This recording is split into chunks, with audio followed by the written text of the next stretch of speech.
What's worthwhile? Healing mind, body, and spirit. I'm Ramsey Zimmerman. I choose peace of mind, vitality of body, and joy of spirit over stress, exhaustion, or overwhelm. Together, let's explore and pursue the many ways to build holistic health and wellness.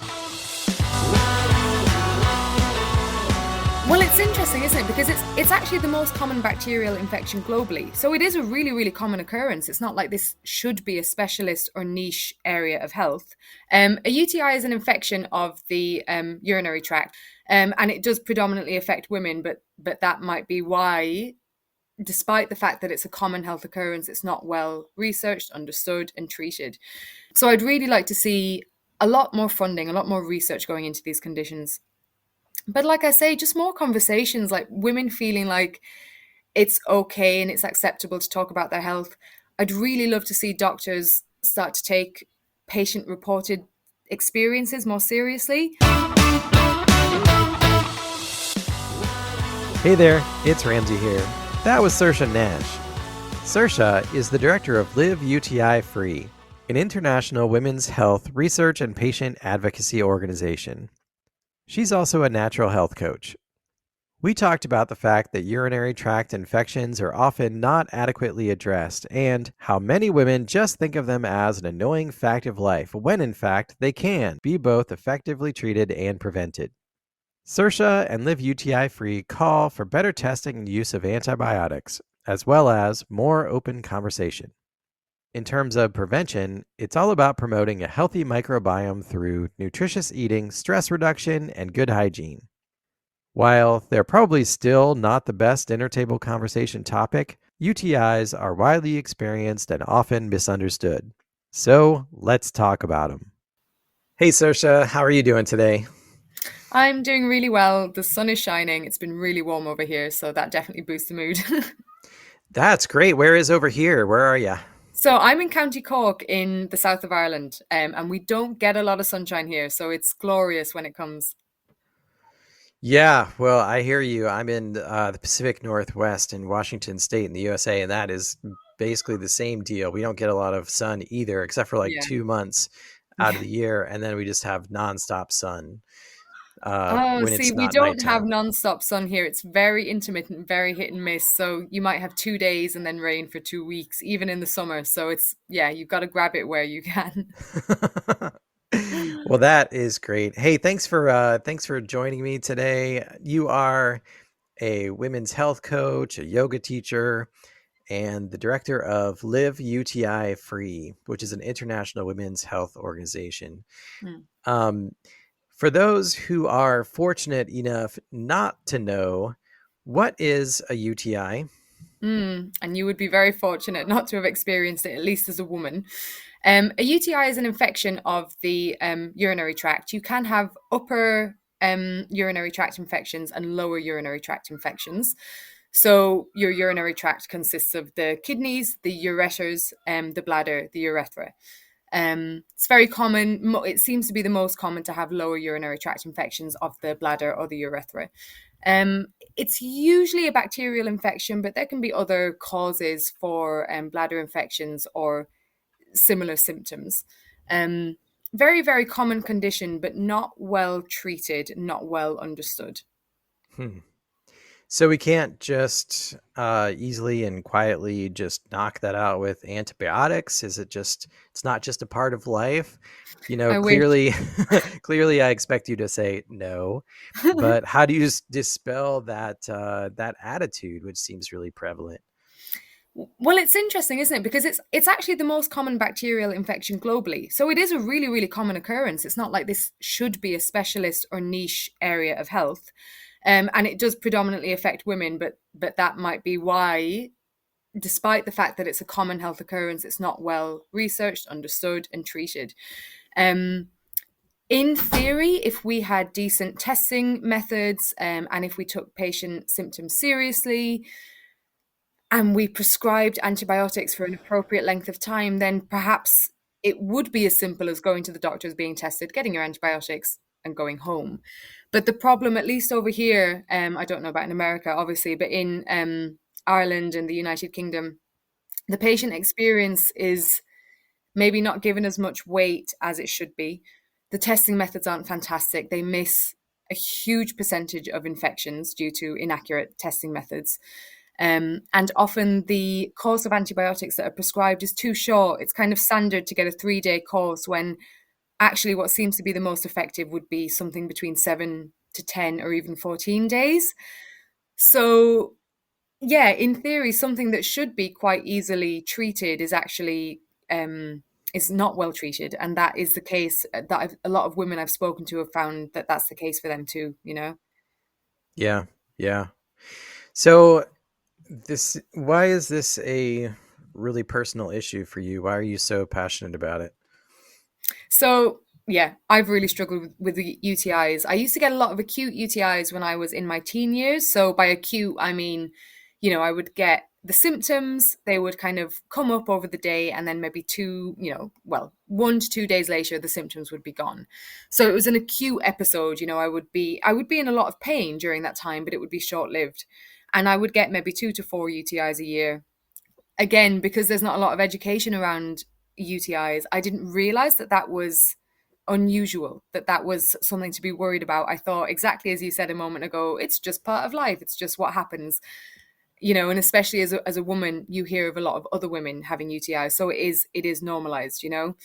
And then when I was about 24 years old, I started developing UTI symptoms that just never went away. None of my usual, treatment methods were working. I used to just increase fluids and use bicarbonate of soda to alkalize the urine. Um, and then I started getting this UTI that wouldn't go away. I went to my doctors. Luckily, they actually found the UTI on a test at my doctor's. But as I say, I was prescribed 3 days of antibiotics, which was nowhere near enough for what I needed. And then it kind of developed I was just sent home from my doctors, essentially. They were like, we'll put you on the waiting list for a urologist, but that could be 3 years. Off you go in the meantime. And when you have a health experience like that, it's incredibly scary, but it's incredibly motivating. At least for me, and for a lot of other people, that's kind of what has made me feel so passionately about this, because I've really experienced the acute symptoms, but also that kind of that experience of living with a chronic health condition, chronic daily symptoms that aren't going away. And that's kind of what's made me really passionate about working in this area, educating people in this area, supporting women who are going through this. I ended up having to find a clinician in England, and that's actually how I found Live UTI Free. I was doing a lot of Googling at the time, a lot of, how do I get rid of? And I Hmm. came across the Live UTI Free website, which had so much information already. But I contacted them, I sent them an email, and Melissa, the founder, responded to me. She sent me a list of clinicians. There are no specialist clinicians in chronic bladder infections in Ireland, so I had to go to England. But I found a clinician in England who I went to see, and then we had telephone or, video call consultations after that.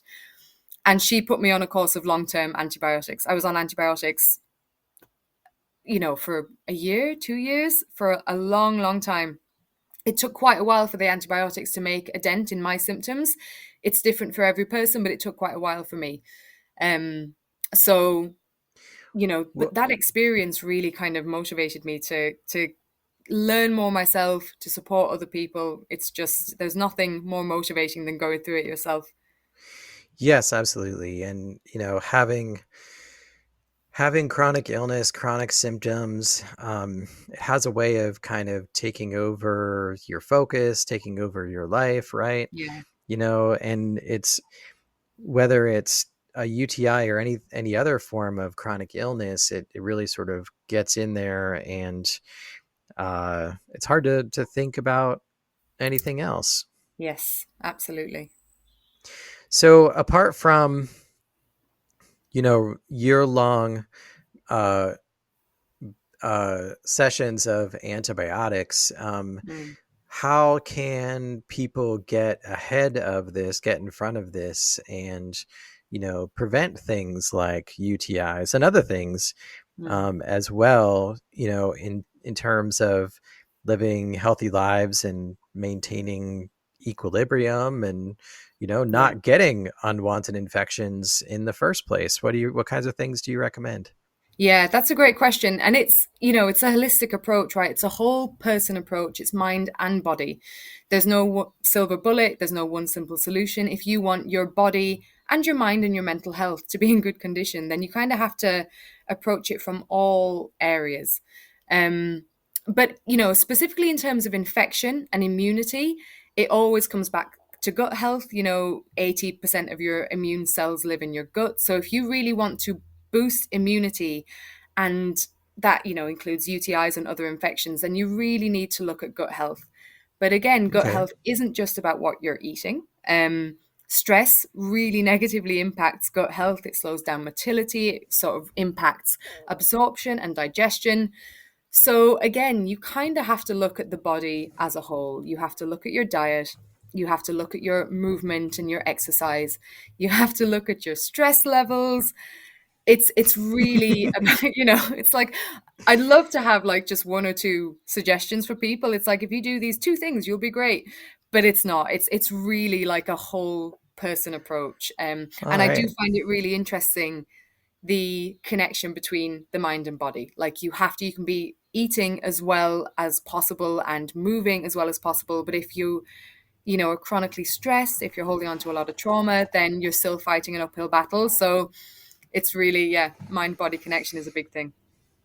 Well, it's all the stuff that I'm interested in. What an Yeah. amazing coincidence that it's all Yeah. the same stuff. Let's talk about a bunch of it. So, gut health. You mentioned gut health. Hmm. What are some ways to, really promote gut health in terms of, providing a real nice environment for the good friendly bacteria that we want, versus the ones that are much less friendly to us. Yeah, so when it comes to gut health, diet is really, really important. So much of the modern day diet is made up of processed foods. And on one hand, you might have foods that are just lacking in nutrients, so they're not feeding you. But on the other hand, you might have foods that are actually requiring nutrients in your body in order for that food or that chemical to be excreted. So they're actually depleting you of nutrients. So for gut health, you really, really have to focus on a whole food diet, and you really want to focus on fiber. Fiber is, found in plant foods, and it feeds the good bacteria in your gut. So, like you say, in terms of like feeding that environment and keeping it healthy, you really want to focus on including fiber, whole foods, plant foods, lots of veg. Um, Also focusing on prebiotic foods, so foods that feed the bacteria that are already there, and then probiotic foods, so those are foods that provide you with good bacteria. Probiotic foods are things like kefir and kimchi and sauerkraut and things like that. Um, so a big part of it is diet, but like I say, a big part of it is also stress. So if you are chronically stressed, that can increase intestinal permeability, so what we call leaky gut, and then you're getting particles and chemicals from the food, the undigested food in your gut, being leaked into your bloodstream. That can cause all sorts of symptoms like brain fog and fatigue. So you kind of really need to focus on your stress and How reducing your does stress. the how does the stress directly impact sort of the digestion? Let's unpack that a little bit because I think a lot of people don't necessarily think about that. But how does stress directly impact digestion? Yeah, so so the first thing that comes to my mind is when we're stressed, the body's releasing more cortisol to prepare us to fight or flee from the perceived danger. Cortisol causes a release of stored glycogen, so it's like glucose from the liver, so that your cells have fuel in order to fight or flee. But that causes blood sugar dysregulation. Okay, so then you're getting things like fatigue, cravings. You might be snacking more. So in that sense, being stressed and having this extra cortisol and this glucose in your bloodstream is altering your eating habits. You're more likely to snack. You're more likely to snack on bad foods as well. Or bad foods, high sugar processed foods. And then again, like I say, then you're getting into this whole, it's not providing you with nutrition, possibly it's depleting you of nutrients. So there's that element to it. But being stressed also kind of slows down motility in the gut, so the movement of food through the gut, because when your body is perceiving itself to be in danger, it kind of, you could say, it sort of turns certain systems offline that it doesn't think are super necessary right now to escape from that danger. So digestion is not super necessary when your body's preparing to fight or flee. Neither is reproduction, you know? So these systems kind of, they're shut down a little. And that's the problem with chronic stress. It's totally normal to experience acute moments of stress. That's totally fine. But if you are chronically stressed, or you have a job that you don't like, or you're in a difficult relationship, then these systems that are necessary for you to, you know, feel good and be healthy, like your digestive system and therefore your immune system, and as a woman, your reproductive system, these systems are kind of chronically long term shut down, you know, not functioning 100%. And so over time, that's going to lead to all sorts of symptoms, you know, not in the first day, not in the first week, maybe, but, you know, weeks, months, years of that, then you're really going to start to see some pretty intense health symptoms, you know? And what are some good ways to deal with stress, do you think, and that you recommend to clients and people? Yeah, it's tricky, isn't it? Because of course it's not realistic to say remove stress, you know? We're alive, we're living, we have That's boring. That sounds really boring. Who would too want to not easy. have any stress? So it's really hard, and I guess it's really individual, right? Because some people have more bandwidth, have more ability, have more influence, you know, with things that they can change. Other people don't, you know, say if the source of stress is your job, but you can't leave your job, well, then you need to find other ways. So, like, there's kind of, you know, it's a two-pronged approach. There's can you remove the source of stress or some of the source of stress? But the other approach is, can you manage your response to that stress? You know, if there's going to be a stressful thing in your life that you can't remove, then how can you alter your response to that so you're not constantly in the state of fight or flight? And that's things like, you know, yoga, breath work, meditation, grounding exercises, creative expression, movement, dance. There's so much, there's, you know, a huge list of things that you can do, or that you can like start trying out and see what things work for you, you know? Like yoga was a big one for me that really does help with stress. And oftentimes with yoga, you're doing breathing practices and, you know, breathing intentionally, and especially slowing down your exhale and making that a little bit longer helps to get you into that parasympathetic nervous system state. So that rest and digest, that not stress state. So yeah, that's what I would do with my clients. Like I have a whole big list of things that they could try. And I, you know, provide them with that list. I talk through that list with them. And then it's on that individual person to go and read the list and figure out what they're drawn to and what feels good for them and what they can do in their lives, you know? Yeah, totally. Well, I mean, if you get back to it, sort of the way that our bodies react is like the stress response, like you said, is the fight or flight. But these days, we often don't have the opportunity or don't take the opportunity to do either one Yeah, as a result of stress. It's like, you know, the days were much simpler where you could just go ahead and fight the dang yeah, saber-toothed tiger. But exactly. now Yeah. it's like, you know, the tiger's on the other side of a screen. You can't reach it. Yep.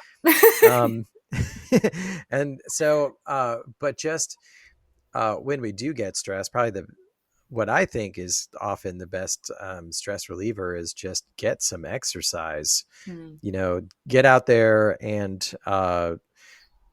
do what it is that you like to do. Like I'm a big yeah. runner. I like to go running, um, and that's a great way to do it. But like you said, you know, whatever it is, the movement that or the activity that you really enjoy doing, great to do Mm, that.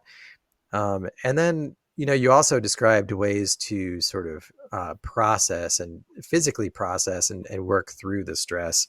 So it's mhm. either like burn it off or work through it and sort of get past it, I Yeah. think, with stress. But, you know, Yeah. just, you know, raging and picking up a coffee cup and throwing it across the room, probably not the best, but, you know, Probably maybe. not. Yeah.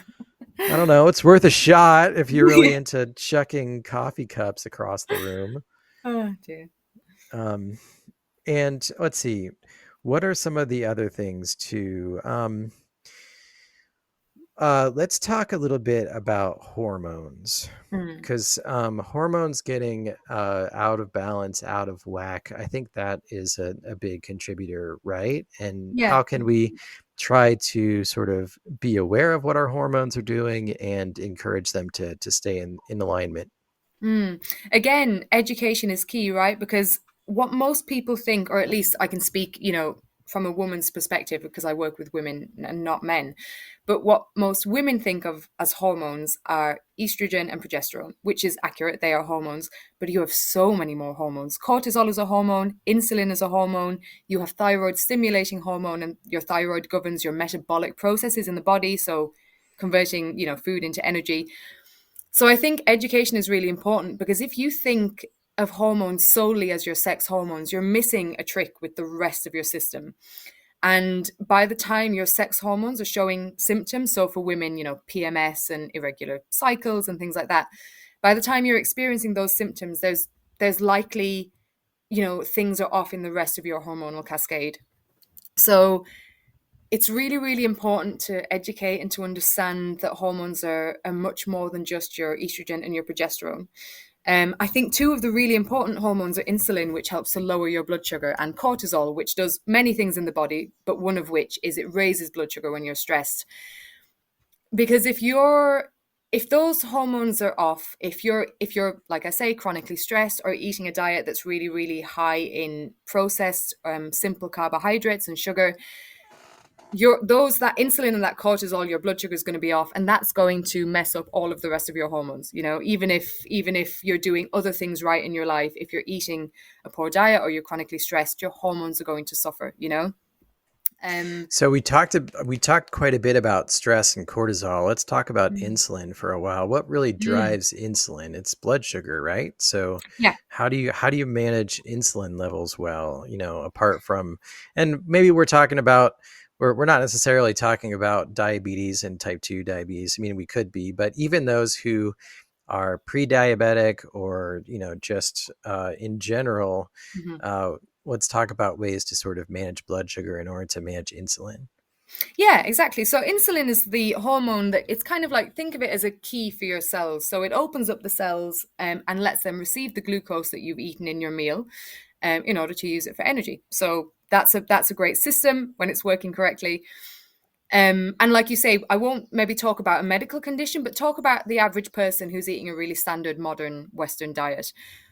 Those diets tend to be really high in glucose, all sorts of different types of sugars, and like there's regular sugar, and then there's honey and maple syrup, but then there's processed sugars and corn syrups and all of And these additives, fructose, and fructose, high and like, fructose corn syrup. Ah! yeah, yum.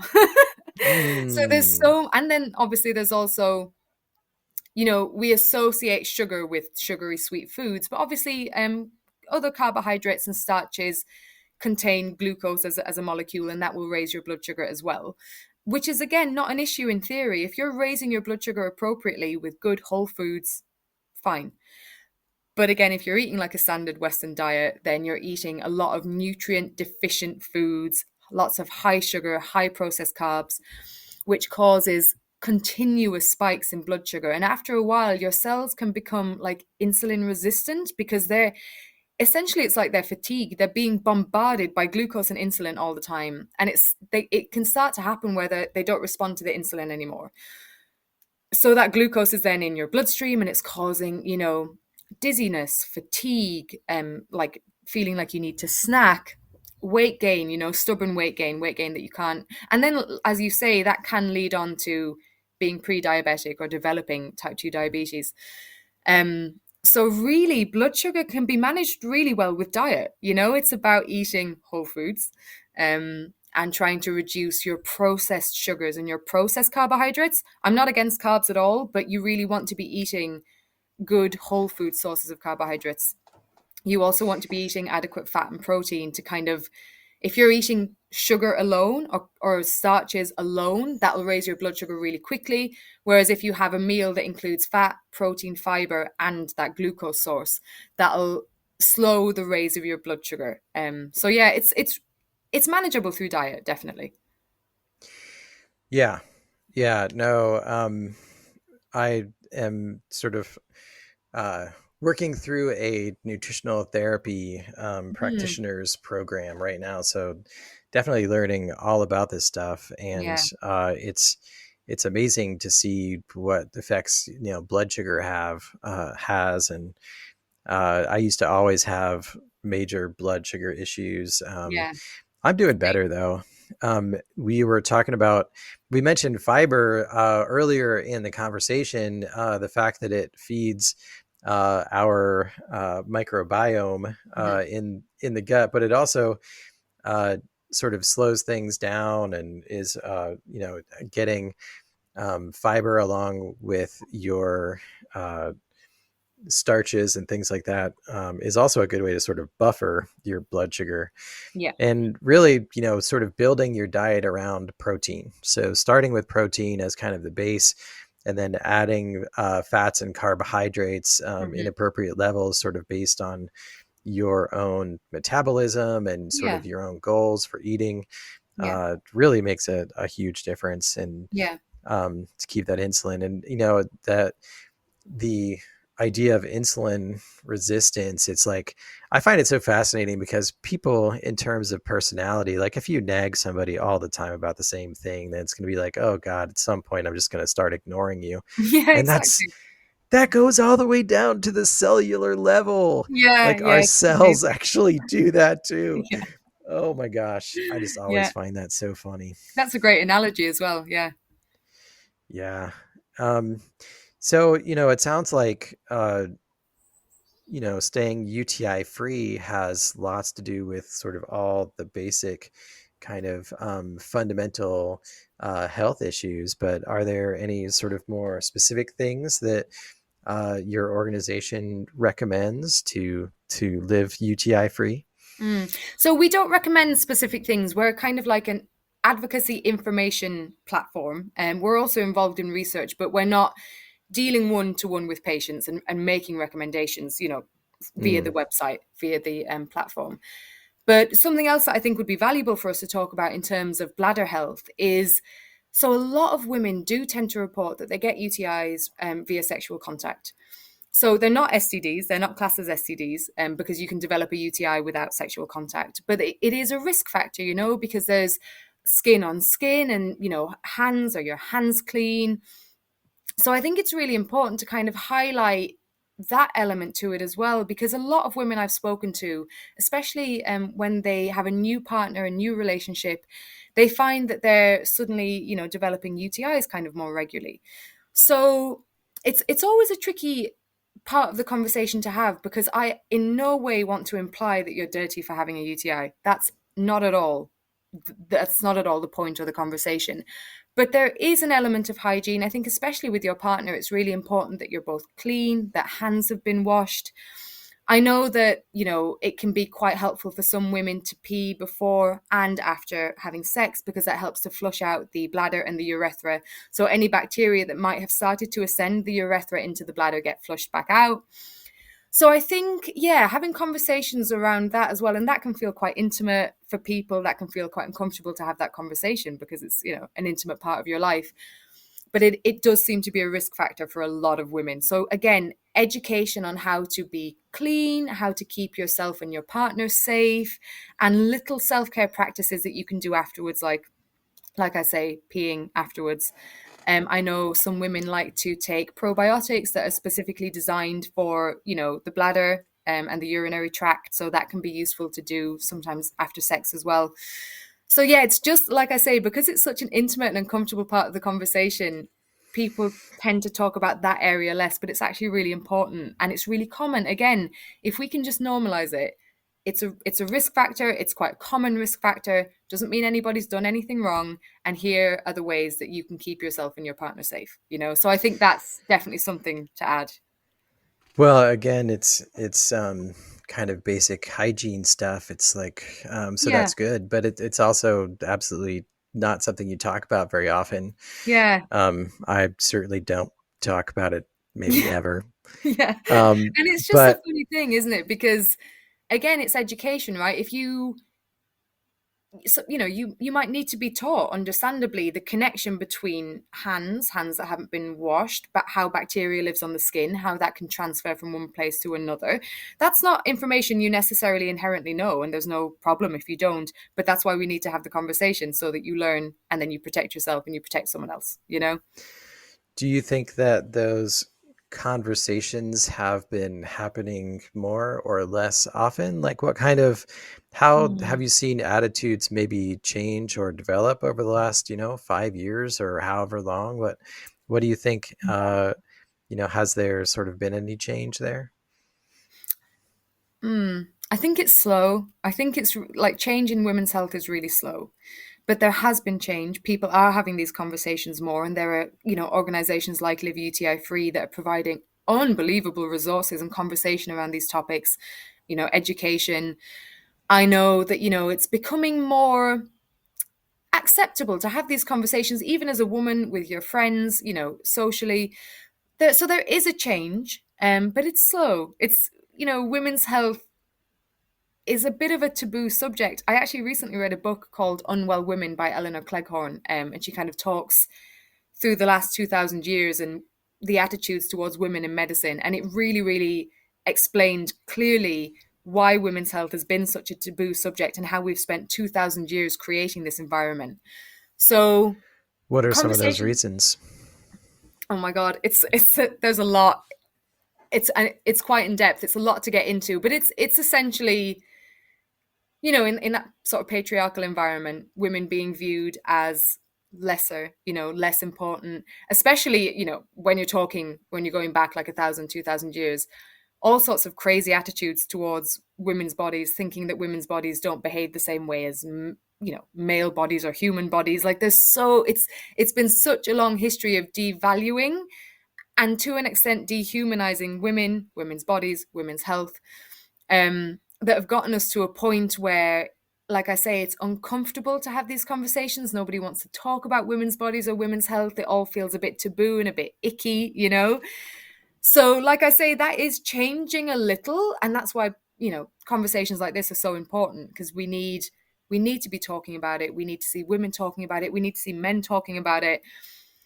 So yeah, there is change, but it's slow. There's a long dark history there, so it's going to be slow, but it's happening. As you look ahead, as you look at the future, what do you see? What do you hope Mm. for women's health and for conversations? How would you like to see it be different? And how and what are you working towards with your work with this organization and also just your work as a professional? Mm. Oh, so much. Yeah. I think I'd really like to. So, Live UTI Free, yeah, like a lot of their work, what they're championing is removing that inequality in medicine, the way that we research, typically male conditions versus typically female conditions. I think we really need to remove the stigma, remove the taboo, and kind of, remove that inequality in terms of research and funding, the money that goes into other conditions versus female health specific conditions. So I'd really like to see a lot more funding, a lot more research going into these conditions. But like I say, just more conversations, like women feeling like it's okay and it's acceptable to talk about their health. I'd really love to see doctors start to take patient reported experiences more seriously.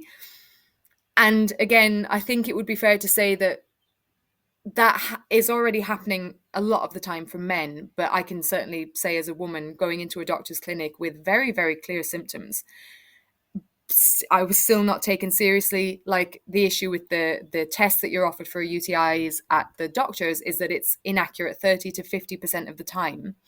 So if that test comes back as clear, the patient's experience is not being, valued, despite the fact that they may be presenting with very clear symptoms.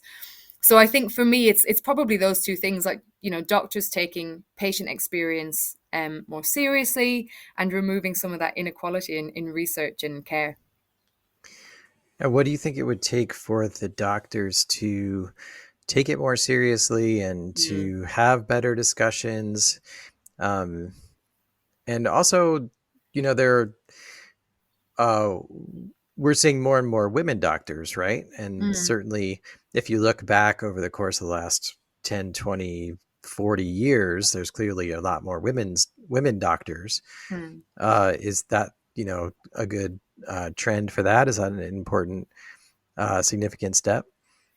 I think it might be a good trend for women, for female empowerment, if you want to call it that.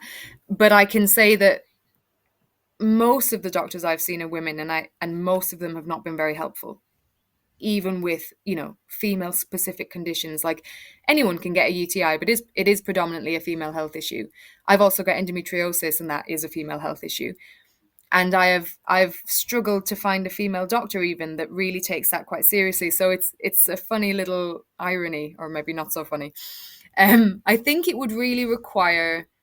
I think patients need to keep going in and being direct and making requests and sort of standing up for themselves in the doctor's surgery. But that's really hard, But I think on the ground, that's what has to be done.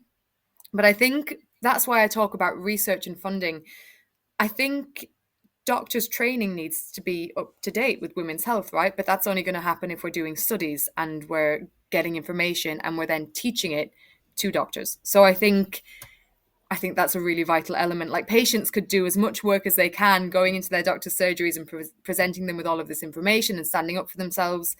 But if doctors' training doesn't catch up with what patients inherently know, then it's going to be an uphill battle again. So, Yes.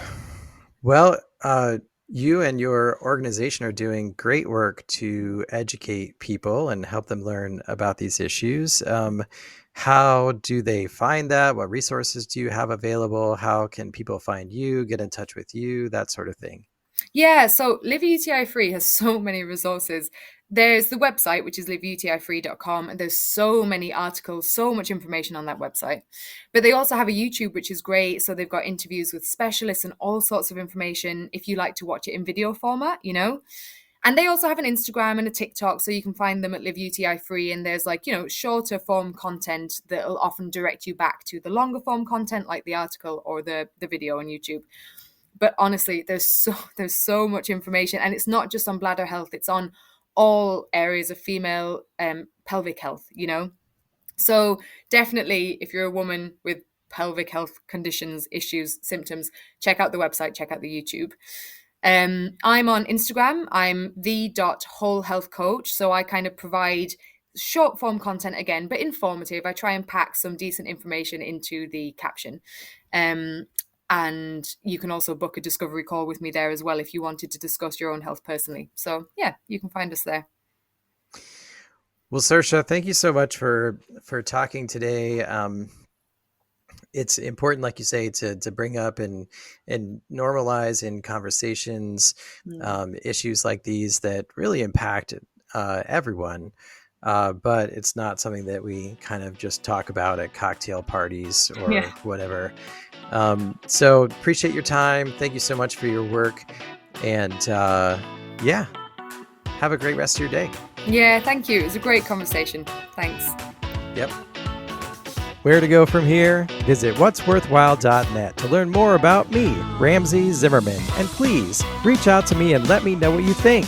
I don't want this podcast to be some message in a bottle thrown out to sea. I want to hear back from you. Please send me a message or an email or hit me up on X, LinkedIn, or Instagram.